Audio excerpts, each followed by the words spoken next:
Hey, you're back. That rain is crazy. I was afraid you'd be trapped in gridlock. Go get comfortable. The beef stew is simmering, made it just for you. I filed today. It's done.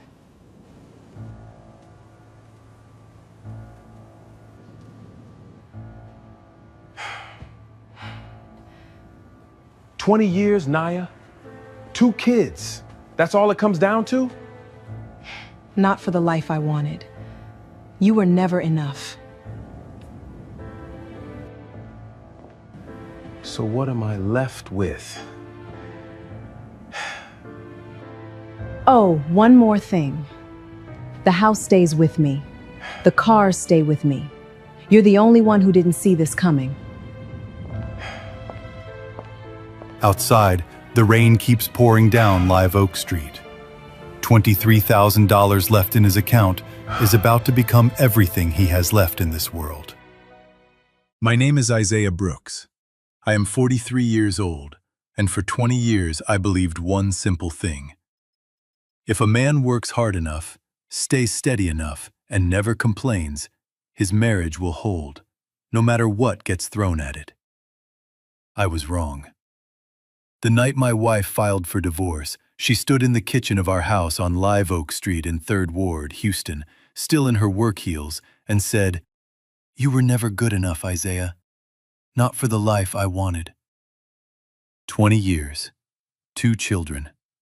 Every double shift I ever pulled as a construction engineer to keep that house standing. And that's how it ended, with 6 words and a folder of legal paperwork already signed. But here's the part nobody expected. Not Nia, not my own children, not even me. 14 months later, the restaurant I bought with the last $23,000 to my name, every dollar I had left in this world, would earn a Michelin star. And the woman who watched me walk out into the rain with nothing but a suitcase? She'd spend the rest of her life wondering what she missed, in a locked storage closet she never once thought to open. Before we get into this story, if you've ever poured everything you had into someone who still made you feel like it wasn't enough, stay with me. Because what I found behind a rusted door on Scott Street changed everything I thought I knew about my own family. It was a Tuesday in April, right? and It Houston does. does something Let me strange see. in April. Here, taste. Perfect. The air gets heavy before the rain even starts, like the whole city is holding its breath. I remember that heaviness pressing against the windows of our house that evening. The ceiling fan turning slow overhead. The smell of the pot roast I'd started at 5 o'clock, because I always started dinner at 5 o'clock. 20 years of habit does that to a man. You stop thinking about it. You just do it. Looking back now, I realize I'd noticed it for weeks. The way she angled her phone screen away from me at the dinner table. The calls she stepped outside to take. The way her laugh over the phone sounded warmer than it had sounded at our own table in months. At the time, I told myself it was just work. A man believes what keeps his house standing. I'd worked a 10-hour shift out at a site off the Gulf Freeway that day, come home, showered, and gone straight to the stove, because that's what I did. Naya worked in commercial real estate downtown. Long hours, longer dinners with clients, and somewhere along the way, it had become my job to make sure the house still felt like a home when she walked back into it. I never minded. I want to be honest about that. I never once resented setting a plate at her seat at the table, even on the nights she didn't show up to eat it. Our daughter Aaliyah was 24 then, living in her own apartment near Montrose, but still calling most evenings. Our son Jamal was 26, working in insurance, quiet the way he'd always been quiet, the kind of quiet that made you wonder what he wasn't saying. I'd raised them both getting up at 4:30 in the morning to make breakfast before school, sitting through every band concert and science fair while Naya chased the next promotion, the next title, The next reason it wasn't the right time for me to take that supervisor position out in Sugarland that would have meant relocating. I turned it down without complaint. Twice. That Tuesday, Nia came home early. That alone should have told me something. She never came home early. She set her bag down on the counter, and she didn't take her shoes off. And she said my name like she was reading it off a list. Isaiah. Her voice had a strange flatness to it, like she'd rehearsed the sound of it in the car. I remember thinking, even in that first half second, that a woman announcing an ending shouldn't sound so prepared. Some part of me, the part that had learned patience from my father, filed that thought away without knowing why. I turned from the stove. And I saw the folder in her hand before I saw her face. I filed today, she said. It's done. I want to tell you I said something wise in that moment, something dignified. I didn't say anything at all. I just stood there with a wooden spoon in my hand while she told me in a voice as flat as a closing statement that she'd already spoken to a lawyer, that the house was staying with her, that the Range Rover and the Camry were staying with her, that this had been coming for a long time and I was the only one who hadn't seen it. You were never good enough, Isaiah, she said again, softer that time, almost like she felt sorry for me. Not for what I wanted my life to look like. 20 years folded down into that one sentence. Somewhere beneath the shock, a smaller, older memory rose up on its own.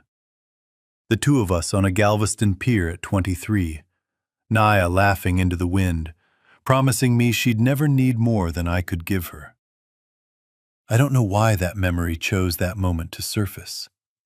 Maybe some part of me was already grieving the version of her I'd married. Long before I understood, I'd lost the version standing in front of me now. I didn't argue. I didn't raise my voice. I went upstairs and I packed one suitcase. And the only two things I took off my nightstand were a leather-bound recipe book that had belonged to my grandmother, Estelle Washington, and an old photograph of her standing outside a shotgun house in the Treme neighborhood of New Orleans in 1987, flour still dusted on her apron, laughing at something the camera never caught. I stood in the driveway for a moment before I got in my truck. The rain had started by then, coming down steady on the concrete, running in dark lines toward the storm drain. And I looked back once, through the kitchen window, and saw my wife standing there watching me. Not with regret, with relief. I drove without any destination in mind. Somewhere beneath the shock, a stray memory surfaced. My grandmother, years back, mentioning almost in passing that she used to ship sauce up to a little place on the east side of Houston, run by good people.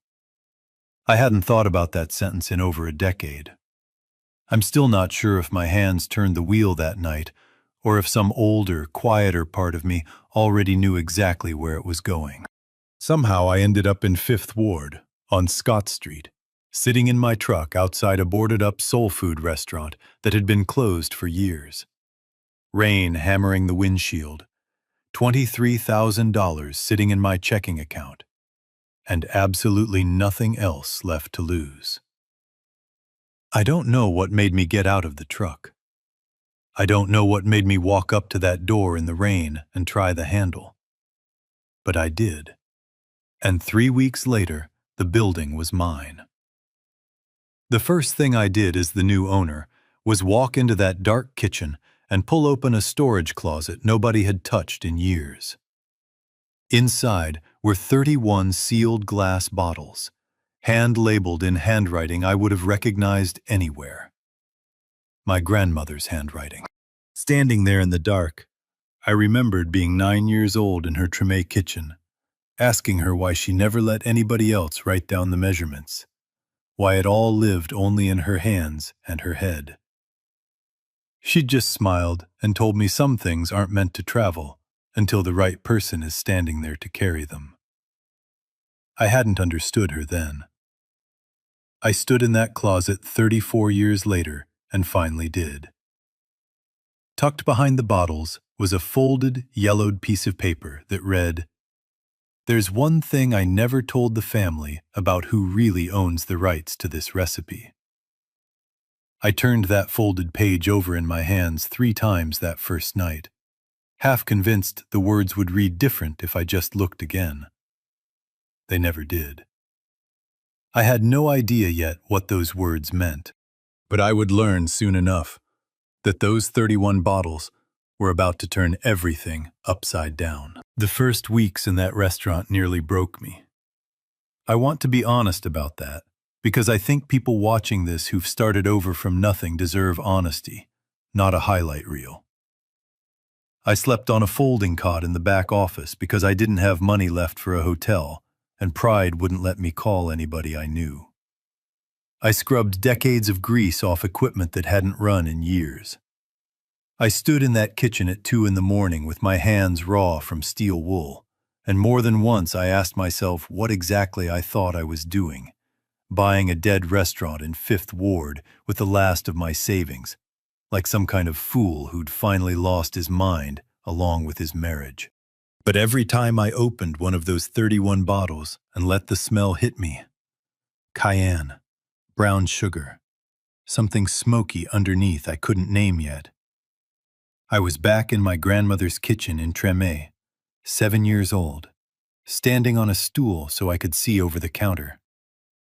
There was a Sunday morning, before the sign even had letters painted on it, when I sat on the back steps of that kitchen with a cup of black coffee, watching the sun climb up over the rooftops of 5th Ward. And I thought about my own father, a quiet man who spent 30 years rebuilding transmissions in a garage off Reed Road and never once complained about a part he couldn't fix that day. He used to tell me patience wasn't the absence of frustration. It was frustration, held steady, until the right tool showed up. I didn't understand him until I was sitting on those steps myself. 31 bottles waiting behind me in a dark closet, more patient than I'd ever had reason to be. A dog barked somewhere down the block. A city bus sighed to a stop 2 streets over. 5th Ward was waking up around me, indifferent to my ruin. And somehow that indifference was the first thing in weeks that felt like comfort. Proof that the world kept turning whether I fell apart in it or not. I thought about the 2 kids I'd fed breakfast every morning for 18 years, wondering if either of them had learned patience from me, or only urgency from their mother. I didn't have an answer yet. I just drank my coffee and let 5th Ward answer for me, one bus stop at a time. A different memory came to me too, one I hadn't let myself sit with in years. Naya, early in our marriage, laughing at that same recipe book where it sat on a shelf, asking why I kept a dead woman's grocery list around the house. I'd brushed it off back then as a joke. Sitting on those back steps years later, 31 bottles waiting behind me, it didn't feel like a joke anymore. An elderly woman named Lorraine Hayes found me there on my 2nd week, standing outside on the sidewalk at dusk, staring up at the faded sign. She was 82, small and a little stooped, with reading glasses pushed up into a cap of white hair. And she told me she used to walk past this restaurant every month for years, back when it belonged to a man who bought sauce deliveries from a woman down in New Orleans. Estelle Washington, she said, before I'd told her my last name. Her voice caught a little on it, and she reached out and touched the doorframe, like she was steadying herself against a memory rather than her own knees. Sweetest woman. Never told anybody the full story behind that recipe, though. Always said it wasn't hers alone to tell. I stood there in the dark with chills running down my arms.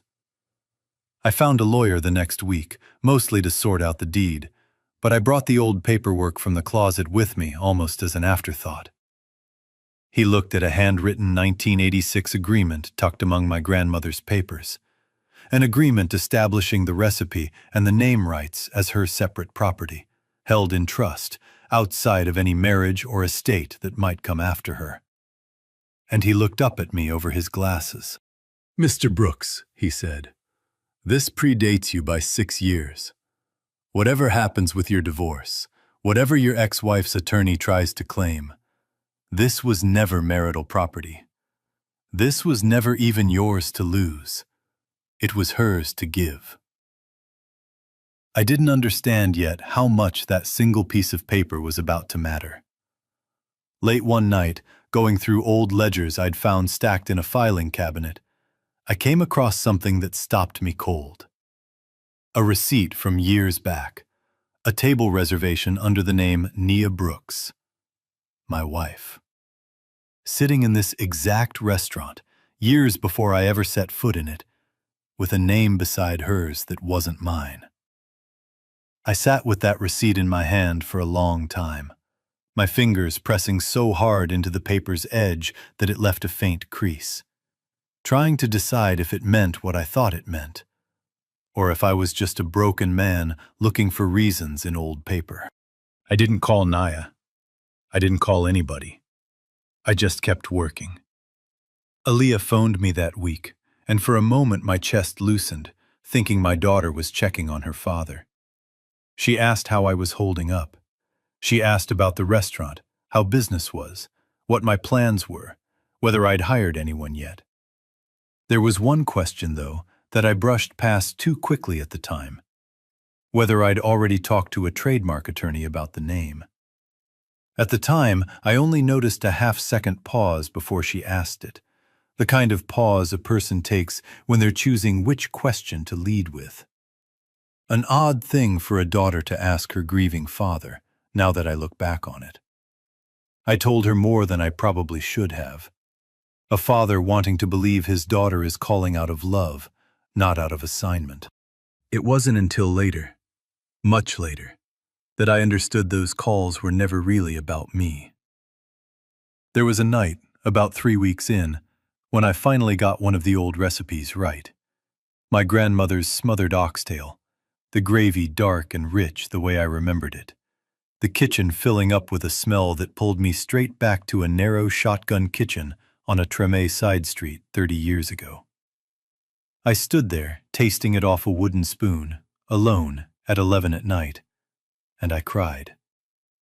Not because the food was good, because for the first time since Nia handed me that folder, I felt like I still belonged to something. A woman named Ruthie Grant walked in on me like that one evening.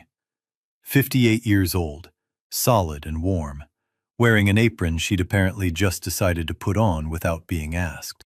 She used to work the front counter for the previous owner, she told me, and she'd been walking past every day, watching the lights come back on, wondering if anybody was finally going to bring this place back to life. "I kept some old voicemails," she said, "from Mrs. Hayes and the man who used to run this place. Business talk mostly. But there's things on there you might want to hear, Mr. Brooks." I hired her on the spot. Best decision I made in that whole first month. Around that same time, a man named Rowan Dupree reached out, a business partner type, 52, the kind of man who filled a doorway just by standing in it.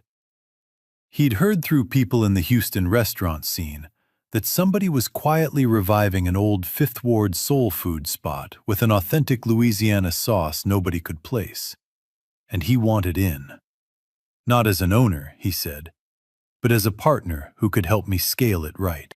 We sat down over coffee, and somewhere in that conversation, almost in passing, he mentioned he'd seen my ex-wife at a business mixer downtown a few months back. With someone. Not casually, he said.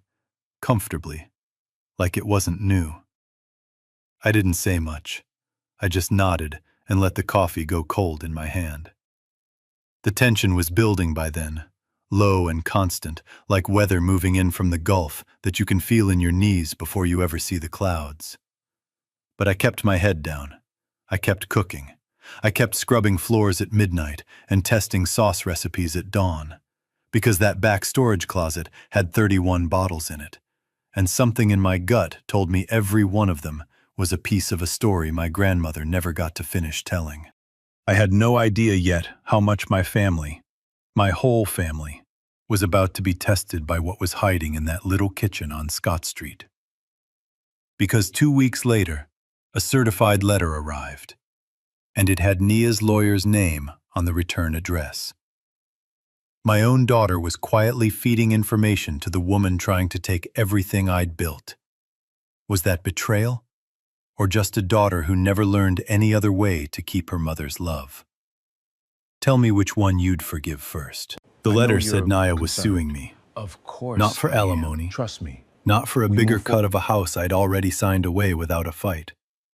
She was suing to claim the brand. Mama Stell's Treme Fire. The name I'd only just put on a hand-painted sign above the door. As marital property. Her argument, laid out in cold legal language, was that any business I built during our marriage, even one founded on my grandmother's recipes, belonged partly to her. I remember standing on the sidewalk on Scott Street reading that letter twice, then a third time, waiting for the words to rearrange themselves into something that made sense. They didn't. The trial landed at the Harris County Courthouse downtown on a gray Thursday morning in June. I wore the only suit I still owned. Nia walked in wearing something new. Something with her lawyer's confidence stitched into every seam. Gold at her wrists. A smile aimed at cameras I hadn't even noticed were there until I sat down. The courtroom smelled like cold air conditioning and old varnish. The kind of smell that makes a room feel like it's already decided something before anyone said a word. My tie felt too tight. I kept my hands flat on my knees so nobody would see them shake. Somewhere behind me, a reporter's pen scratched against a notepad, small and steady, the only sound keeping time in a room that otherwise felt like it was holding its breath. Because somebody had tipped off local media. A black man in Fifth Ward, $23 from broke, building a restaurant that was already turning heads in the neighborhood. That was a story people wanted to watch play out, one way or the other. My wife's attorney stood first. He put up a screen, and on it were text messages. Dozens of them, between Nia and Aaliyah. My daughter reporting back. Dates the walk-in cooler was delivered. How many tables we'd sold out on a Friday night. Even a message suggesting how her mother might handle the situation with the old recipes before I got the trademark filed. I sat very still. I want you to understand what that felt like. Watching my own daughter's handwriting projected onto a courtroom screen like evidence in a robbery. Then it got worse. Aaliyah's attorney called her up, and she walked to the stand in front of a small cluster of local reporters who'd been let into the gallery. And she said, in a voice that cracked exactly the way a voice cracks when somebody has rehearsed sounding sincere, that her father was using our family's legacy, her great-grandmother's legacy, as a weapon to punish her mother. He's not doing this to heal, she told the courtroom. He's doing this to get back at her. When her voice cracked on that word, something old and helpless rose up in my chest.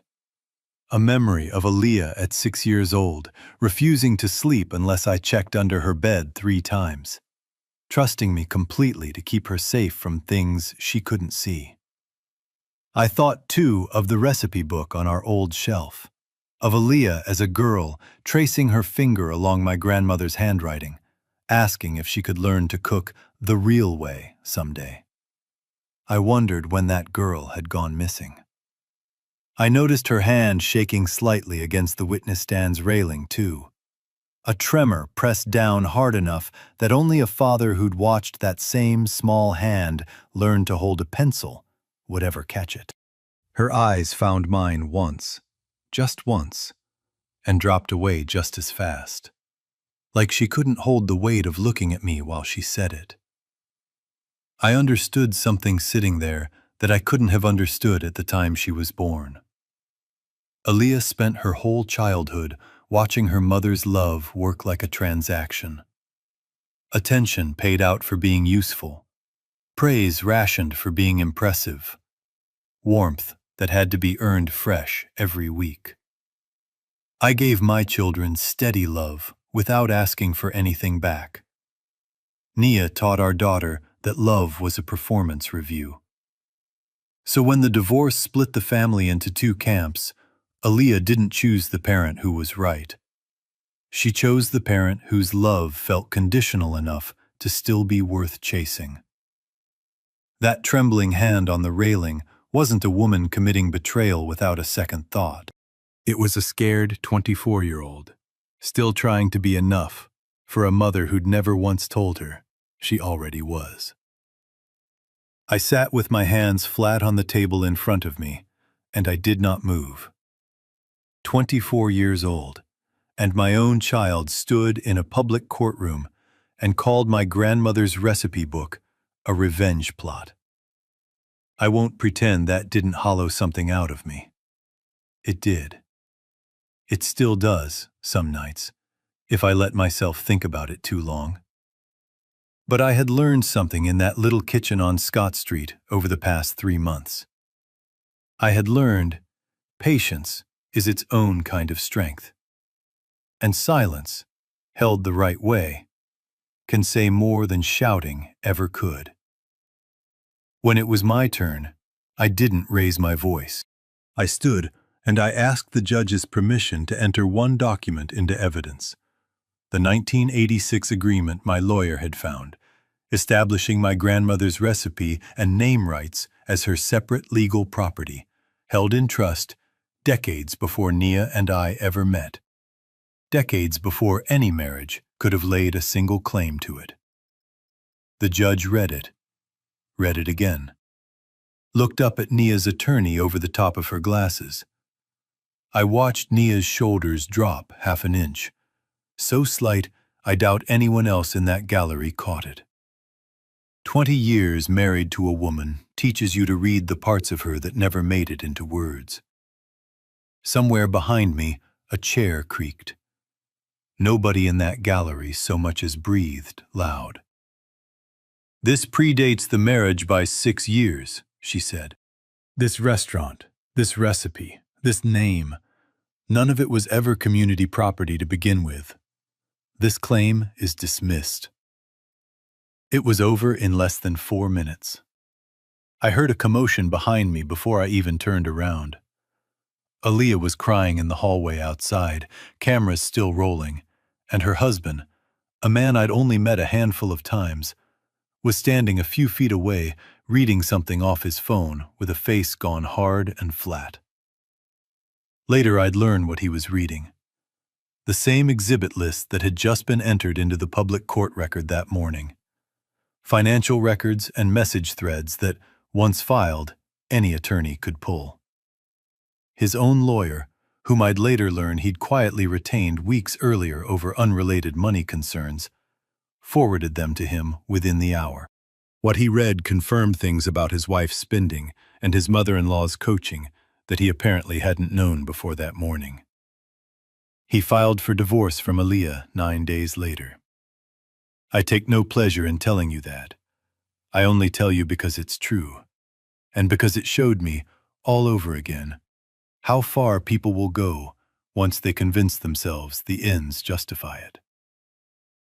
I found The court Nia has in the reviewed hallway the outside the evidence. courtroom, Your Honor, we request alone leniency. for a moment, Please the consider our reporters position. The ruling occupied stands. elsewhere.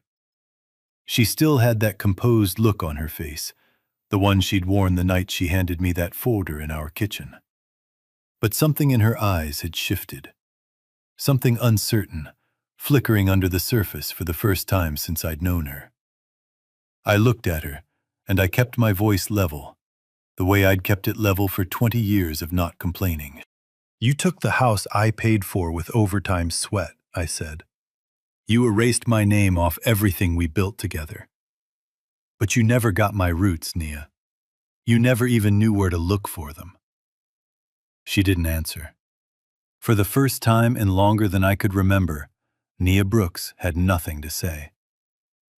I walked out of that courthouse into the Houston afternoon heat, and I got in my truck and I drove straight back to Scott Street, back to the kitchen, back to 31 bottles that had just survived their first legal battle. I thought that was the hardest day this restaurant would ever put me through. I was wrong.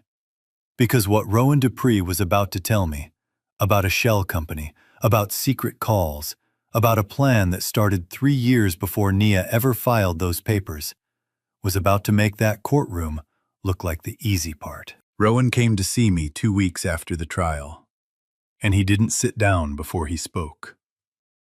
"Isaiah," he said, "there's something you need to hear, and I need you to hear it from me before you hear it from anybody else." He told me my wife had reached out to him, more than once.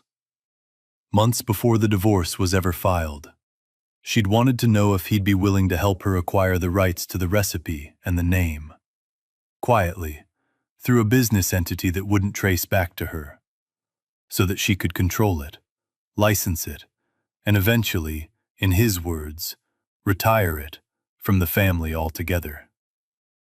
I asked him why he was only telling me now. Because at the time, he said, it was just a woman asking a hypothetical question at a networking event. I didn't think anything of it until I watched her stand up in that courtroom and argue this was rightfully hers, while every instinct in me knew she'd been circling this restaurant long before you ever set foot in Fifth Ward, building a whole legal argument on the idea that she'd only just discovered what it was worth. I sat with that for a long while after Rowan left, and something clicked into place that I'd been circling without naming for months. Nia's own mother had gone through a divorce with nothing in her name.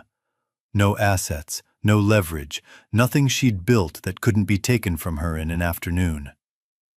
Nia had watched that happen at 13 years old and made herself a promise. She would never again stand in a room owning nothing. That promise had curdled over 20 years into something else. A need not just to have things, but to control everything near her, including things that were never hers to control. My grandmother's recipe threatened her in a way she probably couldn't have explained out loud.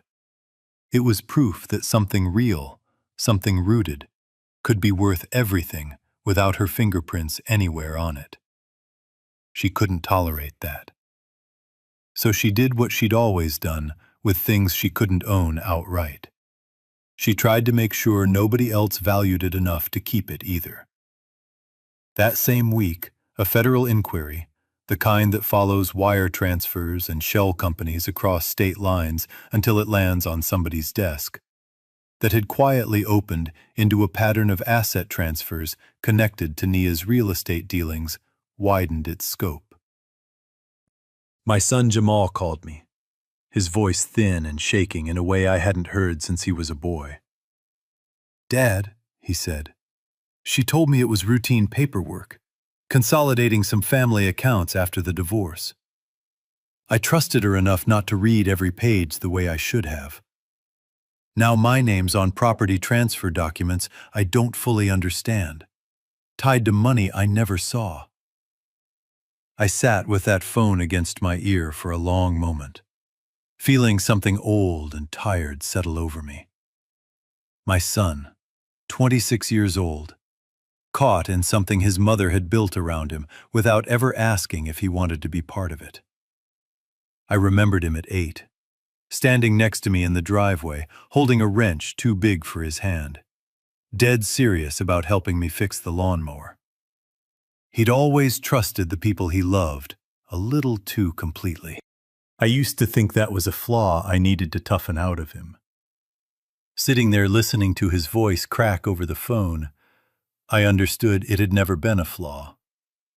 It was just a boy who'd learned to trust his father, and never learned in time that not everyone in this family had earned the same trust. I told him to get his own attorney. I told him I loved him. I didn't tell him I'd fix it, because I'd learned by then that fixing other grown people's choices isn't a father's job, no matter how much it aches to sit still and watch. The Houston media, once it caught the scent of a federal inquiry attached to a woman who just lost a very public courtroom battle over a Fifth Ward restaurant, didn't let go. Nia's name started appearing in local business coverage for all the wrong reasons. Two of her biggest commercial clients quietly walked. The man Rowan had seen her with, the one from the mixer, the one who'd apparently been in the picture longer than anyone admitted, left her within 2 weeks of the story breaking. No public statement, just gone. Around the same time, going through old ownership documents with Rowan at the kitchen table late one night, we found something that made the whole shape of it click into place. 3 years earlier, 3 years before Nia ever filed for divorce, a shell company had made an offer on the very building I now owned on Scott Street.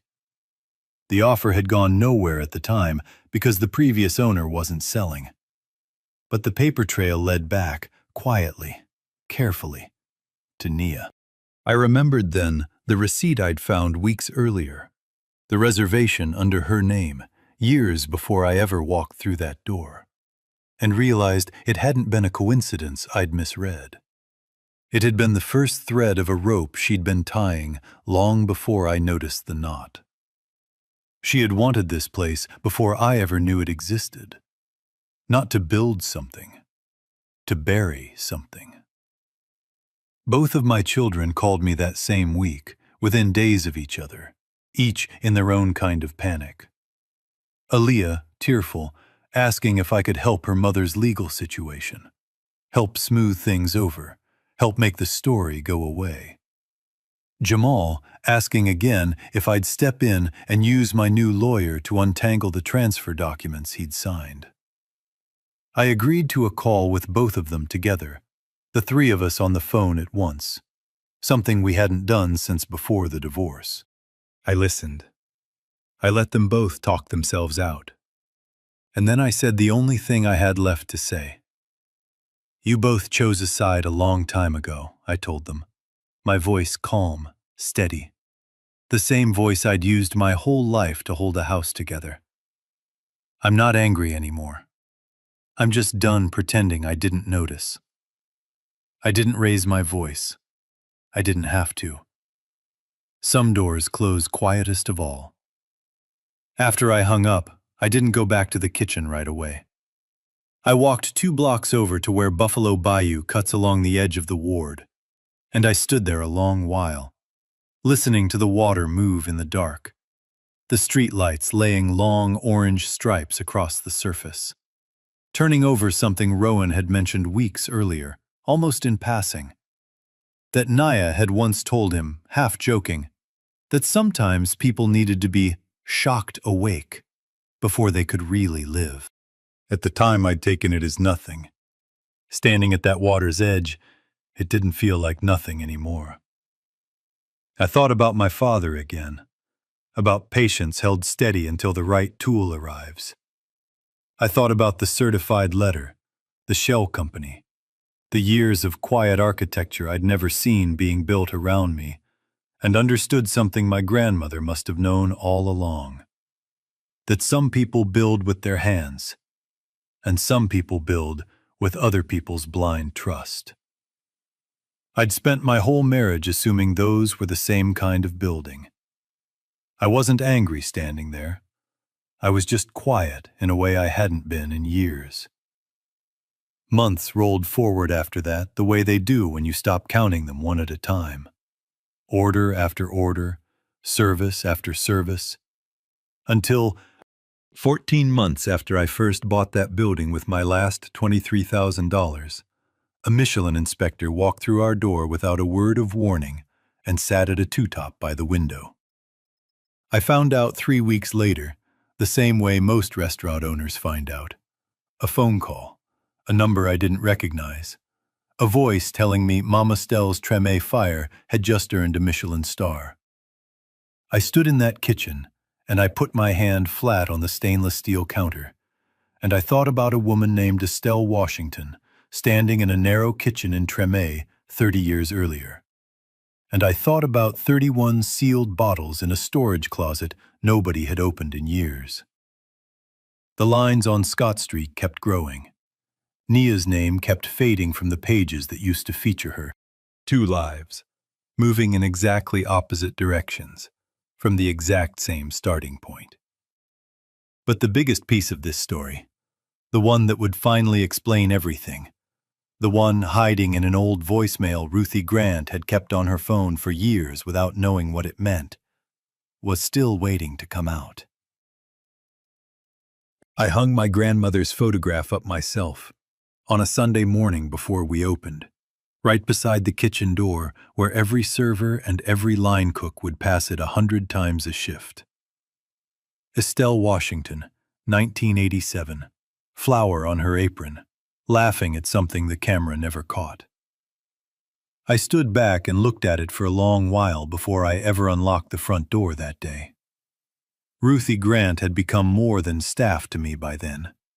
I made her general manager of the front of house, with a small equity stake in the restaurant, because a woman who'd walked past a boarded-up building for years, just hoping somebody would bring it back to life, had earned the right to own a piece of what it became. Mrs.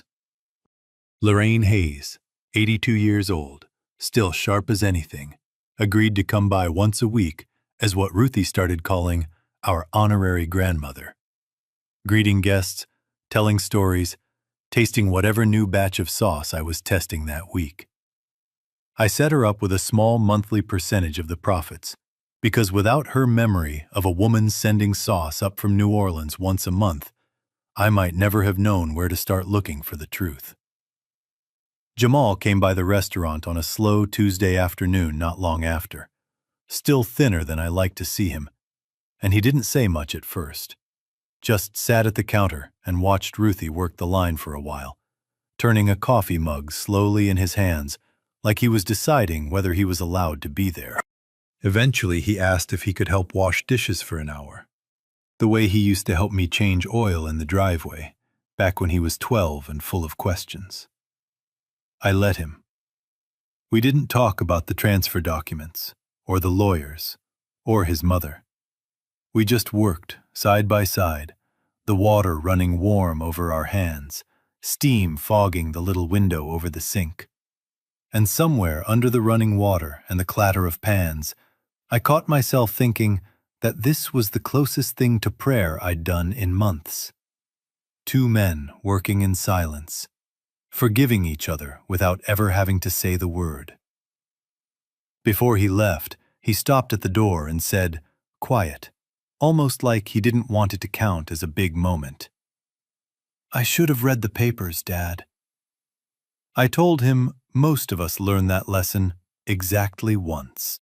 I was glad his didn't cost him more than it did.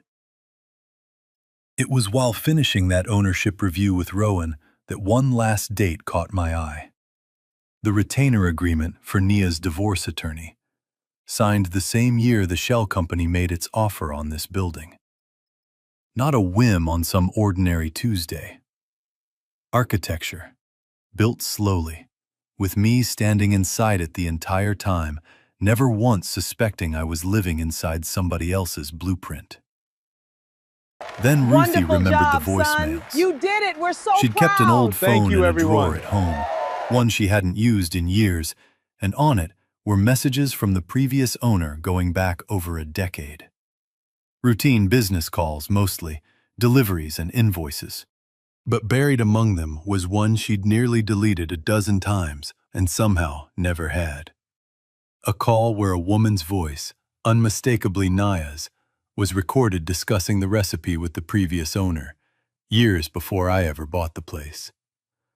On it, Nia laughed, that easy, confident laugh I used to love, and said that spreading a little doubt about whether the old sauce recipe was even legitimate, even worth anything, would be the fastest way to make sure nobody in the family ever valued it enough to fight for it.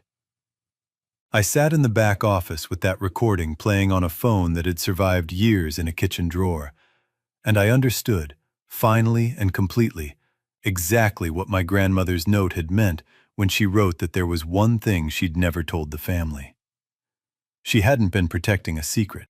She'd been protecting something she must have somehow sensed would need protecting one day. Word got around the neighborhood the way word does in Fifth Ward, quietly and completely. Our restaurant stopped being just a place people came to eat. It became a place people came to sit, to talk, to bring their own family stories in the door with them. An older man told me one Saturday, over a plate of oxtail, that the smell reminded him of his mother's kitchen on Lyons Avenue back in the 70s. A young woman cried a little, telling Ruthie the cornbread tasted exactly like her late grandmother's, down to the honey. The night we hung Estelle's photograph officially, during service, with the dining room full, I stepped out from the kitchen for a moment, and somebody, I never did find out who, started clapping. Then the whole room joined in. I stood there in my apron, in a building I'd bought with the last $23,000 I had in this world, and the whole room was applauding a photograph of a woman most of them had never met. I thought, standing there, about the folder Naya had carried into our kitchen that Tuesday evening. About how certain she'd looked handing it to me, like she was closing a door on something small and used up. She had no idea what was behind the other door, the one on Scott Street, the one she'd spent 3 years trying to make sure never opened at all. Late one night, long after closing, I stood alone in the kitchen, tasting a new batch of sauce off a wooden spoon. Cayenne, honey, and the one ingredient I still can't say out loud on camera, because some things really do belong only to family. It carried me straight back, the way it always does, to a narrow kitchen in Treme, my grandmother's hands moving faster than mine ever could, flour dust catching the light from a window over the sink. That same week, the old voicemail Ruthie had found made its way onto Houston's social media. I didn't leak it. I want to be clear about that, because it matters to me that you know I never went looking for that kind of ending. Somebody who'd heard about it through the federal case shared it, and once it was out, there was no calling it back. Naya's name disappeared from the local business pages within a month. She left Houston not long after. I don't know where she went, and for the first time in a long time, I found I genuinely didn't need to know. On that recording, Naya laughed and said that undermining an old woman's legacy would be the fastest way to wake me up and set herself free. Instead, that exact act of doubt is the reason those 31 bottles sat untouched in a storage closet for years, waiting for someone in the family to finally open that door again. The very thing she did to erase my grandmother's legacy is the reason that legacy now wears a Michelin star on a hand-painted sign above a door on Scott Street. You cannot design an ending like that. Life just hands it to you sometimes. A few weeks ago, I video called my grandson, Aaliyah's boy, not yet 2, gripping the phone with both hands. Aaliyah and I are speaking again, slowly, carefully, the way you rebuild something down to the studs. Watching her own marriage end, and her mother's name quietly disappear from the pages that used to feature it, seemed to open something in her the courtroom never could. She called me first. That mattered more than I expected. Jamal comes by most Sundays now, no wrench in hand this time, just a plate and a seat at the counter. And some nights, I catch myself watching him laugh at something Ruthie said and thinking, quietly, there he is. There we are. Some nights, I still set an extra plate out of habit before I catch myself. I've stopped apologizing to the empty chair. I just let it sit there, a small monument to the years I don't regret giving. A reporter asked me recently what I'd say to Nia if she ever walked back through that door. She took everything written down on paper, I told her, but she never got the fire that runs through my blood. that was never hers to take. This story reminds us that legacy doesn't survive on grief. It survives on small, repeated rituals, kept just specific enough that no one can talk you out of them.